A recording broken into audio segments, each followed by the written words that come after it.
Okay, good afternoon, everyone. Today, November 17, 2023, we have the privilege of having with us Somik Lall from the World Bank. He is the main author of the 2024 World Development Report. But before he starts, I will ask Felipe Jaramillo to introduce him. Felipe, please go ahead. Thank you, Armando, and thank you very much. Felipe, we lost you. Much for this invitation to what happened? Hi, can you hear me? Yes. Armando, can you hear me? Yes. Okay. Yes. So I'll be very brief. Just thank you for the invitation. As you all know, I sent you a message about the topic of the World Development Report. Somik is the main lead author. He's an excellent economist, and it's on a topic of how countries get stuck moving from middle income to high income, very relevant to Latin America and Colombia. So I wanted just to tell you all that it's a unique opportunity to hear before this report is finished and to give feedback. I think Somik and the team are looking for feedback and comments as they are writing the chapters of this World Development Report for 2024. I also wanted to say that Latin America features very prominently in this report because many of the countries, maybe all the countries, are stuck in this middle income trap. Somik was telling me recently, one of the advisors of the World Development Report is Mario Martel, the Minister of Finance of Chile, and he was saying that Chile is very much caught on this middle income trap, despite the fact that having passed the high income threshold, and I think they feel that they are not there yet. They're not high income. I think if you talk to the people in Uruguay and in Panama, who also appear as high income, they will tell you that they are still stuck in a middle income trap with a lot of issues to deal with. Mario Martel was saying that he hopes that not only the economic and productivity, social issues that are very important for Chile and I think throughout Latin America. And with that, Armando, thank you very much for the invitation and thanks for inviting Somik. Okay, thank you very much, Felipe. Now, Somik, thank you very much again, and please go ahead. Thank you so much, Armando, for this invitation. And Tito, thank you very much for connecting us. Colleagues, I will spend about 30 minutes doing three things, and let me share my screen. So I hope you can see my screen. So I will spend 30 minutes. I'll do three things. First, I'll tell you about three people who I believe are vanguards of change in their countries. And these are people from China, from India, and Uruguay. Then I'll tell you about three stages of development, how countries need to think about moving from investment to imitation to innovation, and how the pace of growth depends on those transitions. It's a point that Felipe also made. How do you move from this middle income to a high income status? And third, I want you to walk with me through understand three forces of change. Those are the forces of creative destruction, the forces of creation, preservation, and destruction.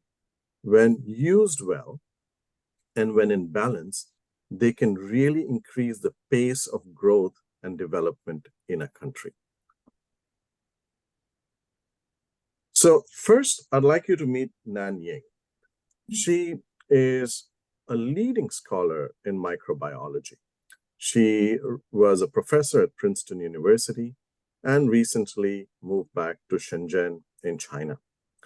And to attract her back, the municipality of Shenzhen in China offered her a very high-tech bio research lab, but also gave her access to computing technologies that you wouldn't find in UC Berkeley.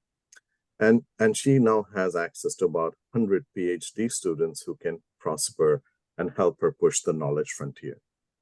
But think about how she got here. On the map, on the chart, you see India and China stand out as the ability of having your migrants and your diaspora working in professions they were trained for. And China and India stand out there. What it means is that when the Chinese policymakers thought about their 1,000 talent program to help create an innovative society in China, they tapped on to their talent who was living abroad and actually tapped on to diaspora talent. So then I'd like, from the Chinese story, I'd like you to meet India's Nandan Nilekani. And Nandan is another person who was a co-founder of India's biggest technology startup, Infosys. And he has introduced the idea of digital capital. That means in a country where capital access is scarce, his work to provide unique personal identification and spreading digital platforms has allowed now many thousands of people to access finance based on their transaction history. So rather than going to big banks to access finance, now your own transaction history can become a form of capital and allowing thousands and thousands of small producers into the market. But the way Nandan did it was not something relying on homegrown Indian technology. When the government asked him to build India's digital public infrastructure system, he reached out to Silicon Valley. And at that time, he kind of brought on Indian diaspora engineers, scientists who had experience in logistics, in digital systems, and together build this ecosystem of identity, of payments and data, now allowing India to become one of the leaders in digital transformation. Then I'd like you to meet a person you may already have seen in the region. His name is Ramon Mendez Galain, and he's an Uruguayan physicist. So when leadership in Uruguay tapped him to think about ways to transform Uruguay's energy systems, which was largely dependent on fossil fuels, and harness the power of wind to create a modern energy system on renewables, he took on the leadership role. He had no experience in energy systems. Again, but what he did was he'd helped design a very well-functioning auction system where he encouraged international capital to come in and international firms to provide the technology and build out Uruguay's wind power system. Today, in fact, Uruguay in 10 years has become one of the most exciting places in the world, fully running on renewable energy. So in a way, these three people have been vanguards in their country, but have taken technology from the rest of the world and diffused it to their countries. This, my friends, is the whole idea that we want to develop in the World Development Report on creative destruction. And the idea here is that if you were studying solo and others, then you would think about investment being very important. But what's really driving growth is innovation and technological change, and the key drivers of economic growth. And the point here, I'm using incumbents and entrants, is often, in policymaking, we think about incumbents as the bad guys, always, right? Vested interest, and they'll block change. But it turns out that the incumbents often have a lot of scale. And so they are the ones who can absorb a lot of technology and push the knowledge frontier and the technological frontier along with the entrants. So this is the model of creative destruction. And what we see in the data is that countries that have moved successfully, and as Felipe said, who have kind of overcome the middle income trap, they've gone from $13,000 to $31,000. That's the income distributions from the 50th percentile to the 75th percentile. They have not all diversified, as some people may tell you. They have not all specialized, as some people may tell you. They have become more sophisticated in what they do. This is using Ricardo Hausmann's chart of economic complexity on the y-axis, and I plotted GDP per capita in PPP terms on the x-axis. And you see these journeys. It doesn't matter whether a country gets diversified or a country gets concentrated. What matters is a country gets sophisticated. And this is a very interesting difference, because often the debate from Ims and Dworsig is that countries should specialize and diversify. Should they re-specialize? Well, it doesn't really matter. What matters is sophistication. And then we did the same analyses using patent data. We use the same analyses doing licensing data. These patterns show up that countries that do well and transition from middle incomes to high incomes get increasingly sophisticated. And thereby we kind of propose a different framework to think about growth in middle income countries. The point we make is that growth in middle income countries is truly different, and it requires very different growth strategies. If you're early on, like India in the 1980s, you would have investments with knowledge that was not new to the world and not new to the country. So this was all knowledge. We Indians used to call the word jugaad, where we had very little capital and we made a lot out of it, but there was no real change. But as countries develop, they start reaching out to the world frontier and absorb global technologies into the production chains. And this is when they link up investment and imitation. The ideas may not be new to the world, but they're definitely new to the country. Korea's story is absolutely one where they led the charge of, in fact, bringing in global technologies through licensing. Companies like Samsung were encouraged to go and license technologies from NEC and Sony and Sanyo in Japan, and then compete in external markets. Now, finally, in a few places where you build enough skills and sophistication, you want to get into the risky arena of innovation. Often you see countries are prematurely jumping into frontier innovation, but in fact, there's a stage of moving from investment, getting knowledge from the world, learning through those processes, and then on the shoulders of giants, you kind of build it up. And these ideas are very consistent with the theory that Philippe Aghion, Fabrizio Zilibotti, Daran Asimoglu, they've been developing, and what you need to do at different stages from the global frontier. So let me give you a little bit of economic intuition, and then I'll give you a few policy stories. So one of the big challenges, colleagues, is that often countries figure out how to have policies that support imitation. But they're not the same policies that support innovation. And often that's a problem that's overlooked in policymaking.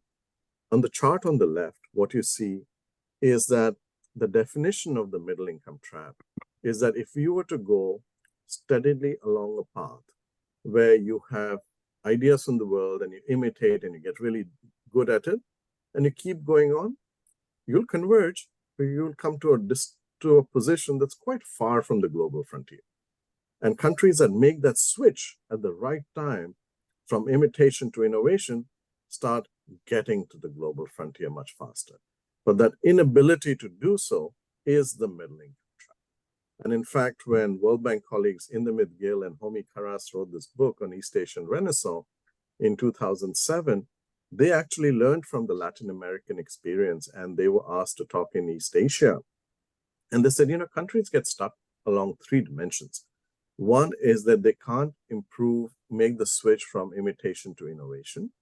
Second, the workforce doesn't go from basic education to skilled, to kind of technical skills that can make changes. And third, the societies are such, and I think this will resonate with many of you in Latin America, that we have a deadly combination of high inequality and low social mobility. And that's the deadly combination that really worries policymakers, because if you have high inequality and high social mobility, it may just be the processes of growth that is driving inequality and people are catching up. But if you have high inequality with low social mobility, a lot of people are going to be disconnected from the growth process. And in fact, here's a chart of the most striking chart from Latin America on the middle income trap is Argentina. Did you know that around 1900, Argentina was close to 90% of US incomes? And after that, it has been steadily declining. And so when the World Bank's long-term growth model is run, and we did that, and we said, when will Argentina get to 50% of US incomes? Not in the next 100 years. So that's a really depressing point. And for the most policymakers who are in middle-income countries, the situation looks very grim, because the median middle-income country right now has an income that's less than a fifth of the US. And it's not changed since 1970. This is a really stunning picture, because no matter how the world has changed, middle-income countries are stuck in that band between 10 and 20% of US incomes. So the question is, what is it that works? And I'd like to show you this chart from Korea and a research that's done by some very fascinating graduate student, Young-Hoon Shim. And he shows that, in fact, in the 1980s, the Korean government encouraged adoption, technology adoption and licensing. And at that time, the Korean government was very open to large conglomerates. And I'm using the word large conglomerates for a reason, because large firms often lead development. And these large conglomerates, they made it easier in terms of finance to go and get technologies from Japan. But as time went by, and the Koreans became very good at making these imitated technologies, the Japanese got very concerned that they were actually beating them at their own game. So they increased the price of licensing. Now, the Korean government was very closely tied to industry. They said, okay, now we're going to lower the adoption subsidy and start providing more and more incentives for you to innovate and do your own things. And so you see this cross, that by the 1990s, when Korea was an upper middle income country, the support went from imitation to innovation. And in fact, that has led to Sanyo and other kinds of companies, in Samsung and other Korean companies, really changing how they kind of, rather than copying other people's products, they actually now have some of the most incredible frontier products in the world. So what are the ingredients for this process of imitation first, before we come to the switch? And here, I think there are three terms that become very important. First is scale, second is skills, and third is specialization. And often colleagues, many of you may say and may have read that we need new firms to innovate, so we should support small and medium enterprises. Well, that's not really correct, because in middle-income countries, what you see on the chart on the right, the most young firms start large. And that's because of these capital constraints in middle-income countries. You need actually scale to be able to do things at depth. And what you see on the chart from the left from a paper by Rastucci and Rogerson is that as countries go through development, the average firm size increases. So it's not true that, in fact, most of the dynamism in middle-income countries or countries in general come from small firms. Large firms have a very important role to play because they can overcome coordination failures and they can start doing things at scale. So that's point number one. Second is the rise of platforms. And these digital platforms now allow entrants to connect with finance, with buyers and suppliers. And this is what China has done with the Taobao villages that Alibaba has started up. And they are really incredible in diffusing ideas to the hinterland of the country. And these Taobao villages, they started in 2014 with 212 villages connected. Now, there are more than 31,000 villages being connected, and all of them have had their skills upgraded. They're all part of this new economy, built on the bedrock of good logistics systems. But more than that, the employment in these villages, about 10 to 20% of employment, is all linked to the Alibaba AntPay platform. So, Tito, in fact, we were at the AntPay headquarters in Shanghai in August. And it's very incredible how they managed to have a supply chain that's very efficient because of these digital connections. And not only do they do business to business, They do business to consumer, direct sales through the platform. A phenomenal kind of way to get new technologies on board. The third thing, colleagues, that's really changes when you get to middle incomes is the demand for specialized skills. So while when you're in a low middle income country, you can do with basic education. But what really matters in middle incomes is the expansion of specialized skills in terms of managers, engineers, professionals. And let me show you that chart. Again, as you see, as we get close to kind of rising up the income ladder, like in Chile, there's been dramatic increase in these specialized skills, because as firms grow larger, now they want better managers. As firms grow larger, there's demand for skills in terms of more engineers and sophisticated workers. So the sophistication of the workforce also needs to increase lockstep. So what we see, the first step to do this is not policies that are targeted, but in fact policies that allow for contestable markets. And that really, colleagues, from all our research we're seeing is the real bedrock of imitation-driven growth. So the standard things matter: openness. And you can have trade, you can have foreign investment, licensing, knowledge sharing, migration. But also what matters are compatible domestic policy reforms. So if you look at Mexico, Mexico's made all the openness reforms, but it has not done any product market regulations within the country. So it's almost like none of these happen. But what we see in the data on the chart on the right, we looked at data from China, India, and Chile. As these domestic regulations were relaxed, what happened is we had great growth accelerations. Well, I'm not going to tell you the period of Chile, but because that was a time when the administration was changed. But in China and India, systematically, as domestic policies were reformed and productivity-dependent distortions were relaxed, these were really accompanied by growth accelerations. What do these mean? It means that there's more contestability in markets.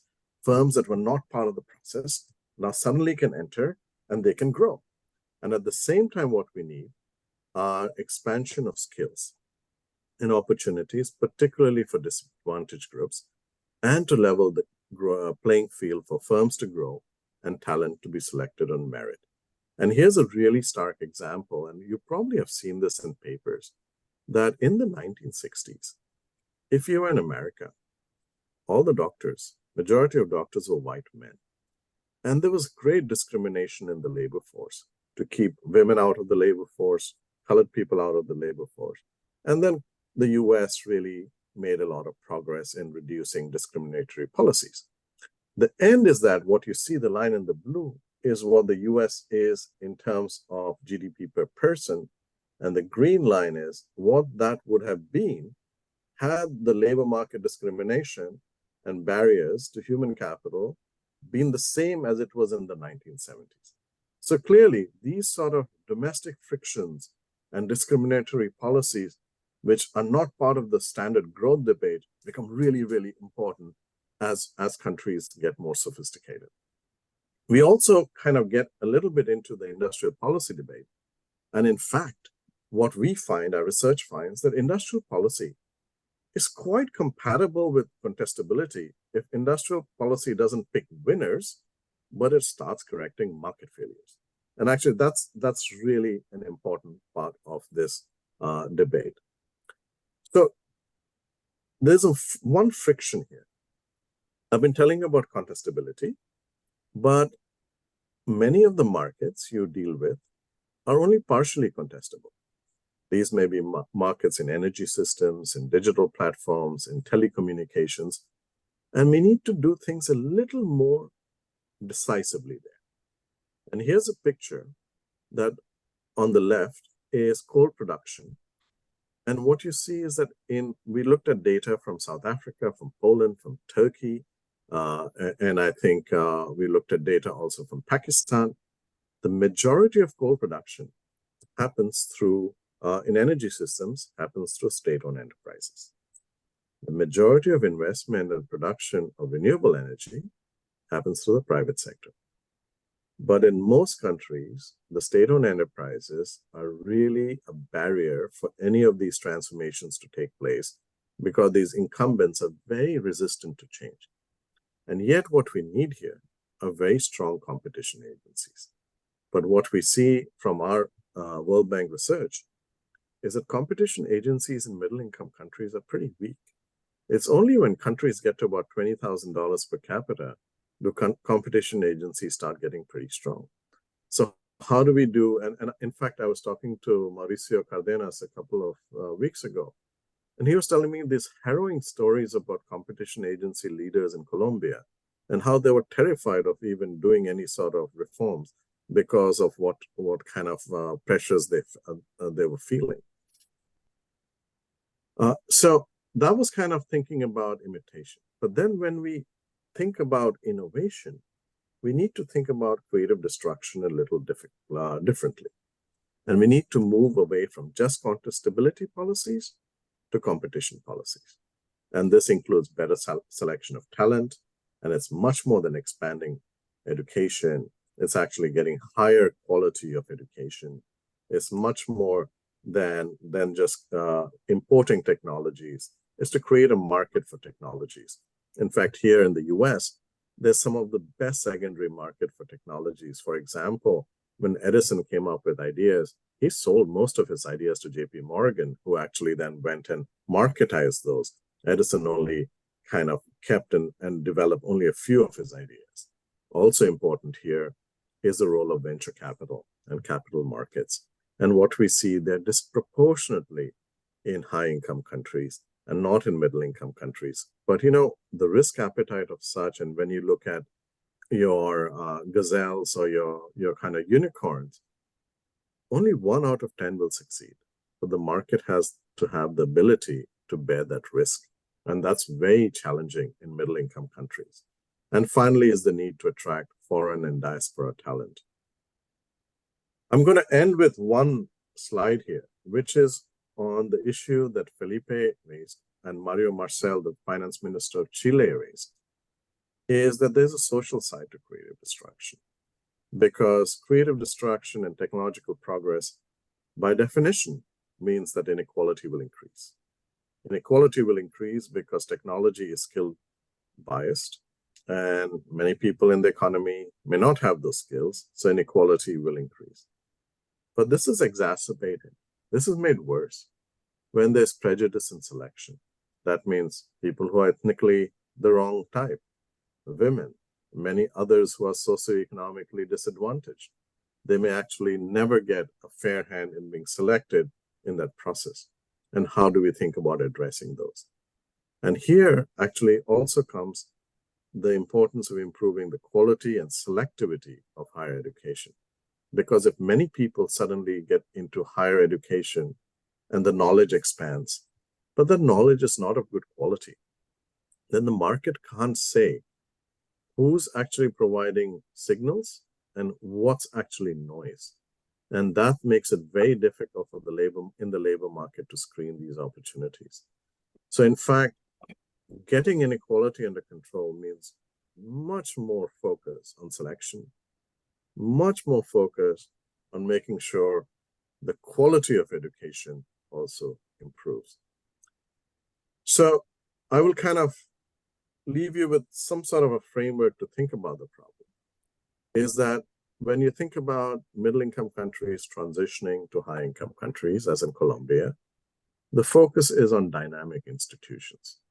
When you're in imitation stage and you're taking ideas from the world, contestability becomes your to-go place. As soon as you move from there and need to switch to innovation, you need to have competition at the top. You need to make large market players are disciplined. The elite are, in fact, have the right incentives to push innovation, and none of the incumbents can block progress. So that is a fundamental difference across the two models, because in contestability, you let the elites do what they do because they bring scale. But when it comes to innovation, you have to find ways of disciplining them. Let me stop here and thank you for your time. Thank you, Somik. Thank you very much. I think it was a very interesting, clear, and provocative presentation. And above all, I think, as Felipe said, I think your presentation is very relevant for the situation of Colombia today. We have here an ongoing discussion about our very low growth rate, for many years. Now I want to invite the audience to raise their hands. I see that there are already 3 raised hands. Tito Yepes, please, go ahead. Thank you, Armando. Thank you, Somik. Very interesting and always very provocative, your thoughts and the presentation and of course the work of the team. One of the issues in Colombia is that the savings are very low. We are talking about less than 20% of GDP as compared with other countries that are growing faster. Then, therefore, the inability to increase investment as the space for investment is narrow. In such situations, then the political economy get in between, because when you're talking about, for example, incentives for adopting technologies from other countries and incentives for subsidies, for example, for innovation, then the capacity of the country to pay to incentivize such investments is limited. And then the political economy gets in between, because as there is high inequality, then the narrow space that we have then is actually dragged to compensation in policies, social policies of different kinds, social protection, etc. Then the space for investment in productivity is less and less and reduced. So how we get out of this is kind of vicious circle where low growth leads to low savings, and then all the change that I just described, how we get out of that trap of low savings, low investment, and then low space for innovation and subsidizing key sectors and sophistication. That's a really good question, Tito. See, if your fiscal space is limited because of debt or now you're saying populism or other kinds of issues, there are 2 issues here, right? What we can do. One is to accelerate our focus on absorbing technologies through your existing firms, or try to invite additional firms from outside to come and through the multinational value chains diffuse technologies. This is exactly what many countries have done. And in fact, when you look at Morocco, even looking at Korea, the idea that knowledge transfer has to happen through these channels of trade, through foreign direct investment, even I would say colleagues like you, the diaspora talent, right? All bringing out new ways to do things. So that's an easy thing. The second part is tough. And I don't know how far Colombia has made reforms in domestic policies that create a level playing field for firms of different type to come and enter into the market, and in which markets you have perfect contestability, or you have high contestability, and in which kind of partially contestable markets do you have rules for the game for different entrants to come. I don't know that, right? But when we work together on product markets in Colombia, it did appear that product markets were very fragmented. But a lot of change has to sort of happen on those dimensions. So I think one is the combination of the easy things is to say, how do I attract, knowledge from outside to come and trigger change? And Colombia has world-class universities that in fact can provide high-skilled capital, labor for that. But the second part is very challenging. And I don't know enough about the Colombian situation, but to me, I would say, are there size-dependent and productivity-biased regulations? Are there other kinds of frictions in the capital market that raise the risk-adjusted rate of return to capital? Again, I haven't done work, so I don't know, but it might be useful to look at those, right? So, thank you, Somik. Daniel Gomez, please. Thank you very much. Thank you, Somik. Very interesting. One question about regional heterogeneity. So in countries like Colombia, we have regions that may be at the imitation stage or very imitation stage, and others that can be in the innovation stage. So my question is what thoughts have you given to how to have differential policies and to lead the different regions through these different stages and coordinate policies that coexist in these two different paradigms? Because we can't implement the innovation stage throughout the country, and clearly some places are already ripe for moving from imitation to innovation. Thank you. Daniel, that's a fabulous question. And that's a very difficult question as well, because we had the same question when we were presenting in India. And, my cheap response to that was we should do a Colombia-specific study to find out these different constraints. But, the point is that once you look at subnational regions within a country, you would think it'll be much easier to transmit information from, say, Bogota or Medellin to other parts of the country. But, in most countries, the domestic frictions look like they're even harder to surpass than what's happening across countries. And that's why, it's hard for me to say, because theory would tell us that domestic frictions, especially with labor mobility, those knowledge gaps should be diffused through factor reallocation, right? But it doesn't happen. And there, I'm hard pressed to say that countries should do very different things as strategy. It may be just what the market chooses. If you have a product cycle that's spatially differentiated, then it could be some kinds of production happens in some types of places and they kind of connect it to the higher end places. But that's a really good question.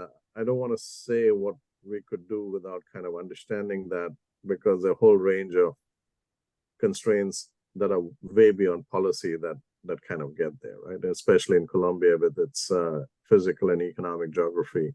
In fact, Daniel, some self-promotion, you should look at the book that we did in the 2009 WDR and a follow-up study with the DNP that we did in Colombia. That actually looked at exactly what you do in different parts of the distribution of a country. Okay, thank you. Luis Fernando Mejia. Thank you, Somik. It's a great presentation, and I think the framework is really useful for thinking about all these issues. I have two small comments about the figures you showed.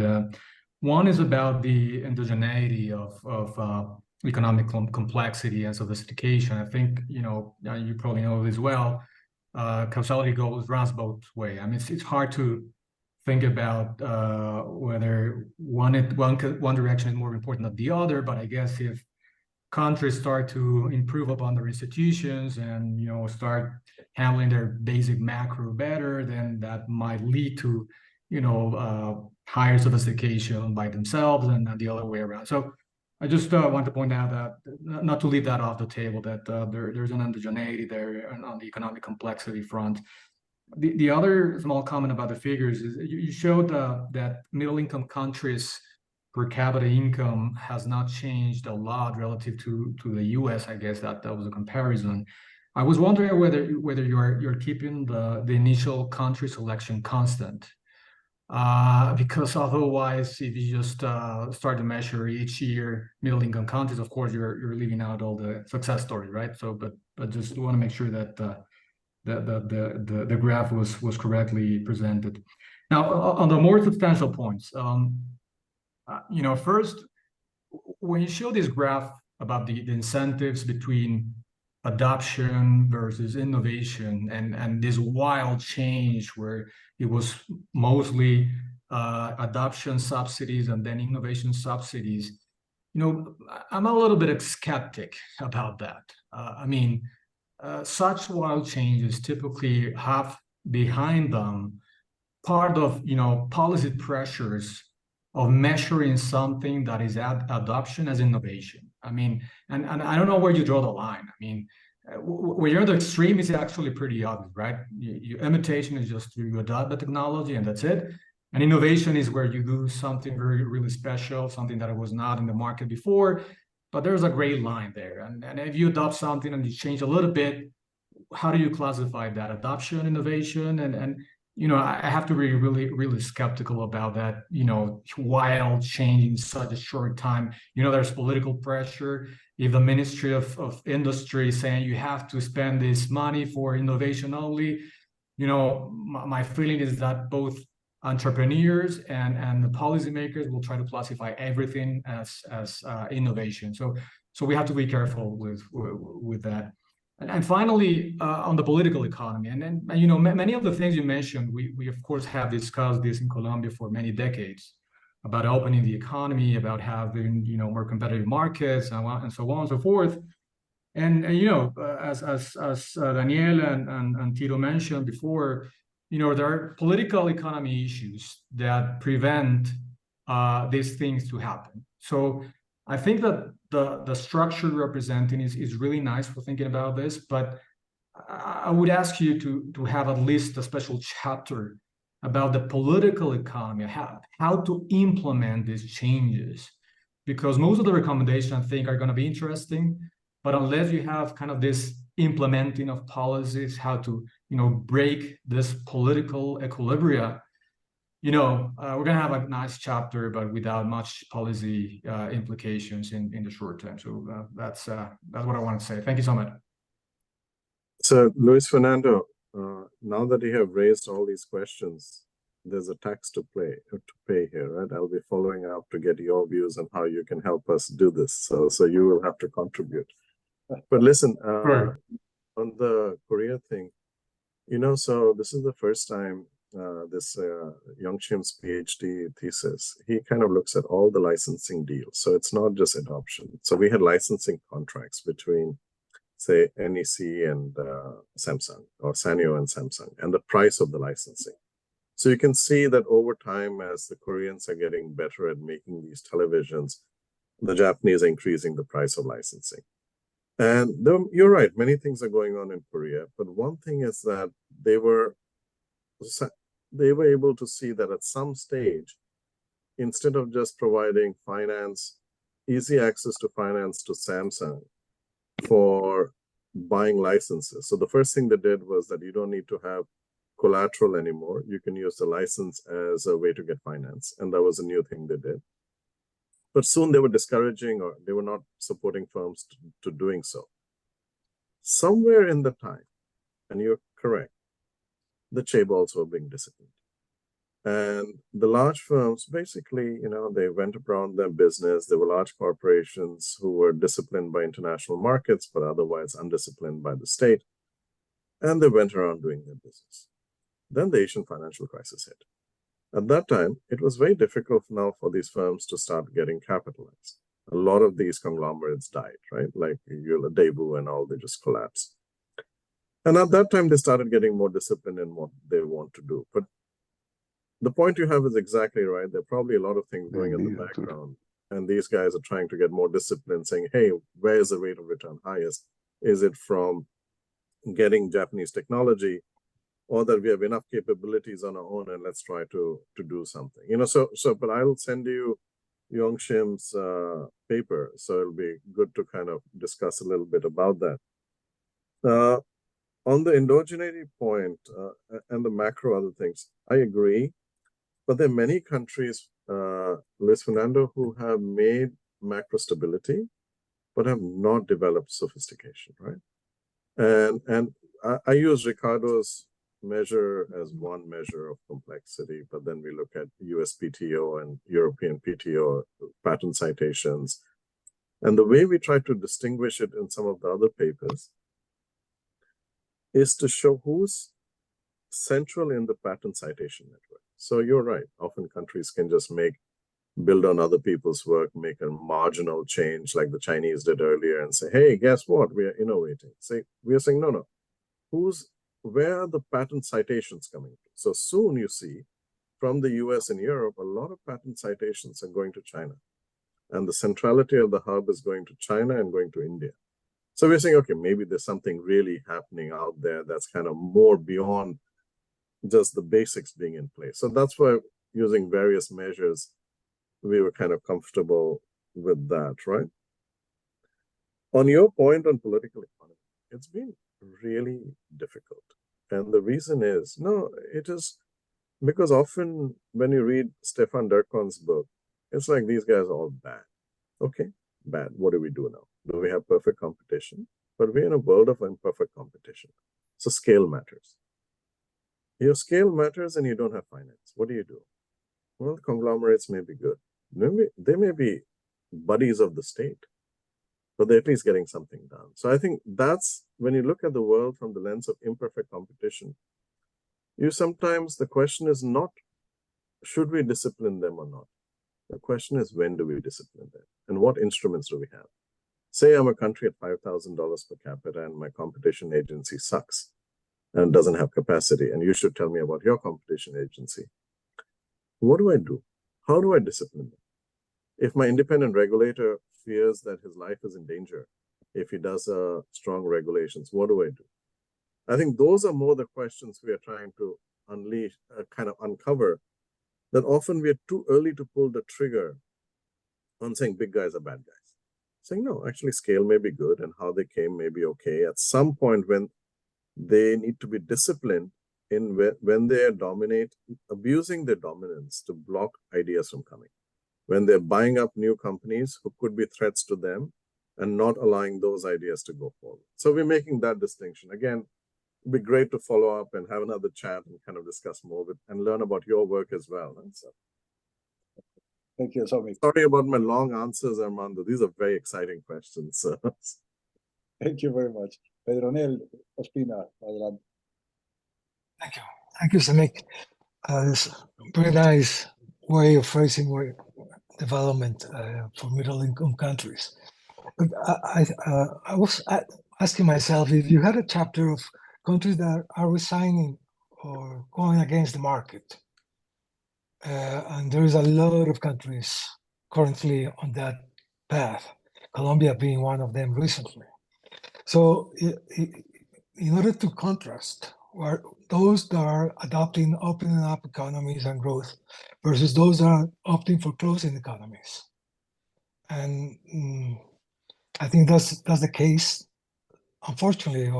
So you're preaching here to the converted.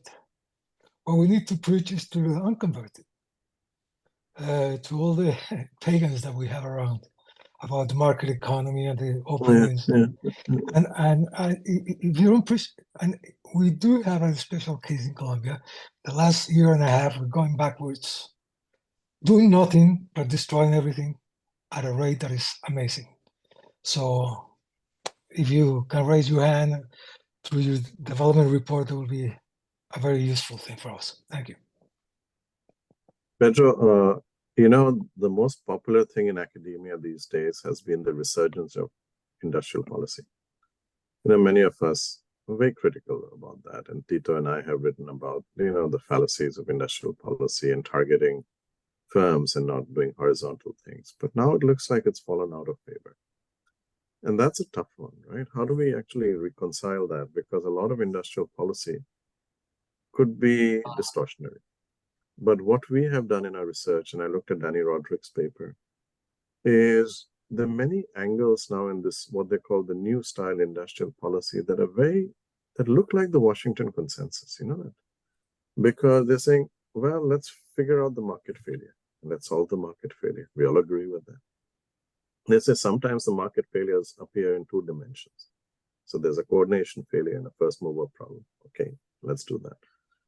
I think if we were to be able to reconcile what in industrial policy is compatible with standard fixing the market failure and coordination failures, it's all about introducing contestability.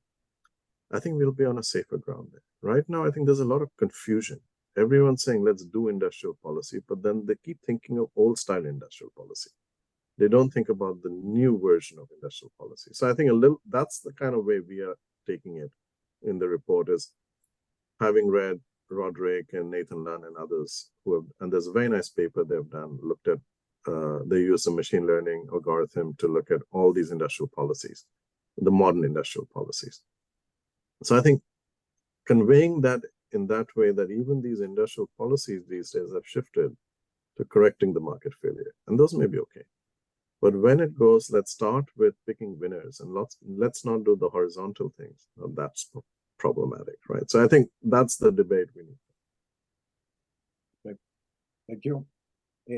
Marco Ginás, please. Thanks, Armando, and thanks, Somik, for that presentation. We had the chance to meet some months ago in Santiago at CEPAL, and we had the chance to talk about the importance of industrial policies precisely to escape from the middle income trap. So I really like the slide where you said that industrial policy can be compatible with contestability if it focuses on correcting market failure. So, Somik, I was wondering if you're including any recommendations in your report as to how to improve the implementation of industrial policies in middle-income countries. So what are your thoughts on that? And what is the current position of the World Bank on that topic, especially now that everybody's talking about industrial policy? Marco, great questions as usual. So the World Bank board has asked for a briefing on industrial policy. And in fact, the executive director from Chile and Argentina, they have been in contact with Professor Mariana Mazzucato, who's quite a proponent of industrial policy. But I don't think the World Bank itself has a position, Marco, because we are still trying to say, how do we make industrial policy compatible with fixing market failures? And yet, when I see implementation of some industrial policies, it's look like we are picking winners. So I think that's the ground where we don't agree often, right? So how do we avoid picking winners and focus on correcting the market failures? And I think that's where we will focus on, rather than saying I think we moved away from the point saying there is no industrial policy, but I don't think we have come to a point that says what is industrial policy. But I hope we can get more evidence on that. But the Roderick and Nathan Lunn project syndicate piece is, I think, very illustrative here. So. Thank you. Juan José Chavarría. Thank you, Mr. Lall, for an excellent presentation. So I have two or three questions. The first one is, are we talking about industrialization again, or it's across any sector? We have this debate in Colombia. The industrial sector has been losing participation in GDP and all that, and there is a debate about how to go back. Is that the same debate? One question. The second common question is, in Colombia, of course, we have been talking about supporting exports and foreign direct investment and all that.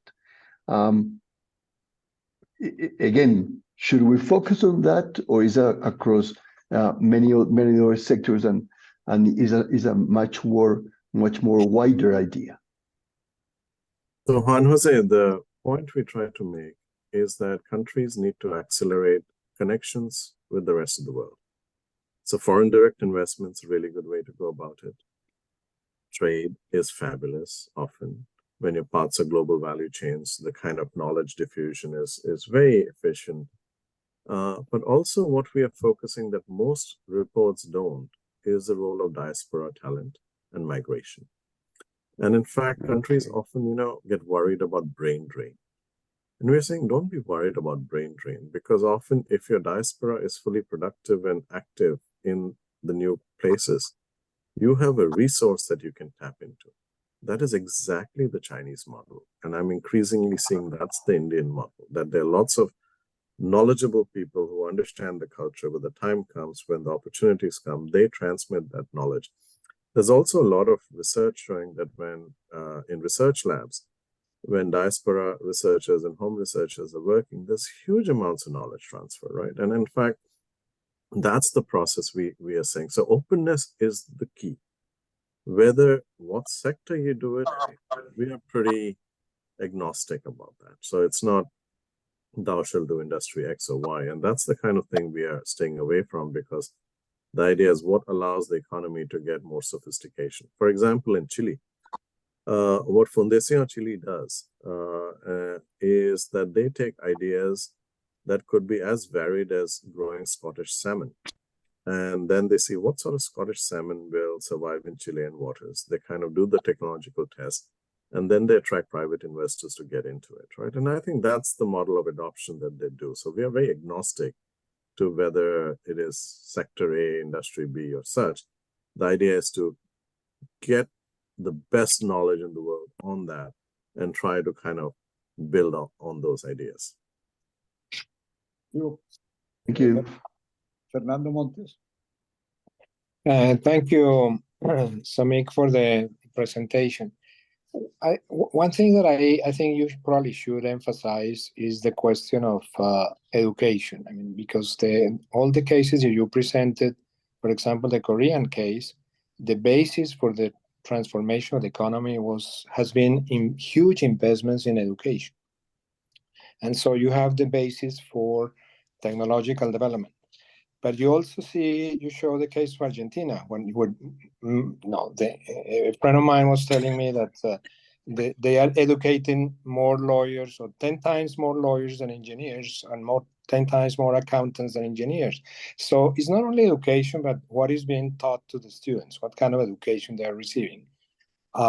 In the case of countries that have high brain drain, it's complex because you educate a medical doctor, for example, in Colombia, and they just leave, and I don't think they will return. So there's not the type of brains that are likely to come back, because the conditions are not for them to return to their country. Again, going back to the preconditions, you mentioned China, but China, yes, they started to copy, but copy for free, because they basically were stealing intellectual property for 10, 20 years. Now they are interested in patents, because now they are generating knowledge and they are trying to protect their own knowledge. So I think in these studies, it's important to go deeper into the preconditions. No, it's not only that you can first imitate and then innovate. No, there are many factors that are impediments or factors that can accelerate that process. But I think maybe that should come out more clearly in the way this is presented. Thank you. I completely agree. Thank you, Fernando, because that's a point I didn't stress enough. We have a lot of work looking at the models of education that different countries followed. For example, China and Korea followed this model of universal progressivism. So they did basic, then they did secondary, then they did tertiary. India followed a different model. India started getting tertiary higher up, even when they hadn't done all their primary. So again, I don't know what the counterfactual is, but there are different models and different directions countries built up the talent. But what seems to be the problem now, and in Chile, for example, is that under popular pressures, access to higher education has become very easy, but the quality of higher education has diluted. And so what this means that if you're in the labor market, the firm can't look at your degree and say, is this noise or is this signal, right? So it becomes very difficult then to sort out. And then the middle class saying, hey, I got a degree, I'm not getting a job, I'm going to be really unhappy about it, and they get on the streets. And I think that's kind of the problem that we're kind of thinking through. Thank you, Tommy. Santiago Montenegro, please. Thank you very much, Armando, and thank you very much, Somik, for that fascinating conference lecture. I want to ask you about a topic you didn't mention, but perhaps you have it included in your report, and it is the notion that for development, for innovation, for having better technology, you need in any country, in any society, you need the provision of some basic public goods. I'm talking about the provision of physical and legal security, right? I mention this because also I've just seen the rule of law index produced by the WJP, the World Justice Project. These numbers just came about, and they are extremely extremely interesting. I'm not going to describe, the methodology, but how they estimate this index. But what they basically show is that there is a very close correlation between GDP per capita and this index. The closer to one of this rule of law index, the higher your per capita income. So, which are those countries with the highest rule of law index? The Nordic countries, Canada, Switzerland, and at the bottom, you find Venezuela, Nicaragua, in countries like those.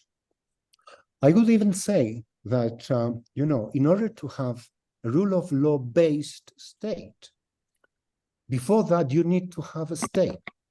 No? And if we go back to the definition of the state by Max Weber more than 1 century ago, he defined it as the entity who has the monopoly of legitimate power over a territory, right? And I mention this because according to this rule of law index, Colombia shows an appalling level, In Colombia, the rule of law is deteriorating. And not only, legal security, but physical security is deteriorating very rapidly. Of course, we don't feel that here in Bogota or in Medellin where you're going, but go to the different territories around Colombia, and physical security is deteriorating. And to some extent, this may explain, these regional diversities in development that we, not only in Colombia, but you see in different countries. So that's basically my question. Have you considered, this dimension of development? Thank you, Santiago. That's a very good question. And in fact, the basic preconditions about property rights, rule of law, and basic security sort of is a precondition. But what we focused on, and we have a little bit of that in the report, but what we focus on is what countries need to change when they go from a model of imitation to a model of innovation, which is where a lot of countries get stuck. And that change is, I think, underexplored in the policy realm, because there's a lot of discussion about, rule of law, property rights, and Korea's sort of property rights were very secure even when they were a low-income country. But we kind of, by design, we focus much more on the creative destruction angle, which is not to say the others are not important. The one thing I'm puzzled often is when I spoke to Professor Acemoglu and Ziliboti, their point is that as countries come closer to becoming high incomes, these rule of law measures become more important. When you're far from, anywhere near sophisticated, you could get things done even with pretty harsh political climates. But as you're approaching that frontier and you're landing into innovation, you can't do it without very good governance. And I think that's the point we are trying to highlight, that it's not to say it's not important early on, but when it really hurts growth is when you're trying to get a lot of churn in the economy, and that's when it kind of becomes a friction. But thank you again. Thank you, Thank you, Armando. Yeah, there is no more raised hands, but a friend of ours had to leave and send you a question if I want to transmit it to you. He says that what is the role of managerial practices in improving innovation? And in your view, what are the most important things of the Latin American managers? That's a great question.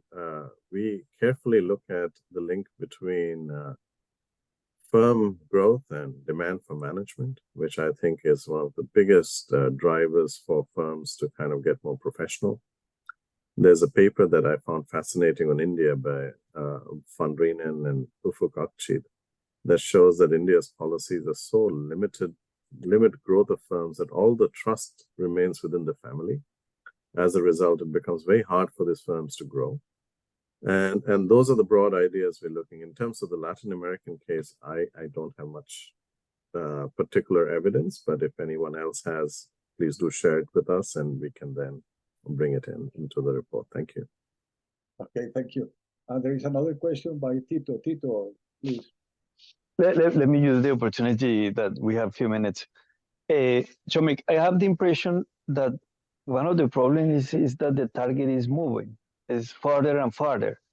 You take any example from high-income countries, they do better every time, like machineries in Germany, food ingredients in Europe, in Switzerland, financial sector in the US.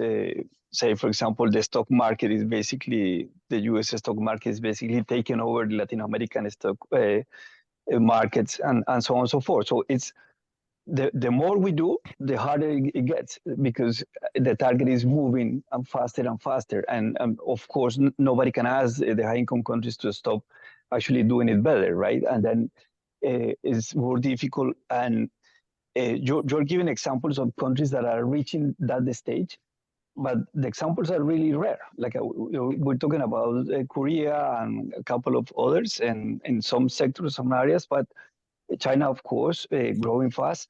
But then you stop there, and then you have in your study more than 100 countries that are actually out there trying to reach the level of high income. And then probably the problem is probably there is no problem in the sense that the target by definition will keep moving, and then there's dynamics where other competing markets or countries will never be able to get there. It's just as a thought. Then it leads to a more specific question regarding the generative models and artificial intelligence. We're in the middle of this revolution, and this is going to create a situation where the possibilities for many firms to adopt easily new technologies, OpenAI, new versions of GPT-4, etc., make it really easy for companies to actually do their own things anywhere in the world. So the adoption you are describing is going to be kind of a level in the field, and everybody will be able to do these kind of things over the next few years. And then the 100 countries that were kind of trying to first adopt and then innovate will be in a game where innovation is going to be copying and adopting from others is going to be faster and easier over the next few years.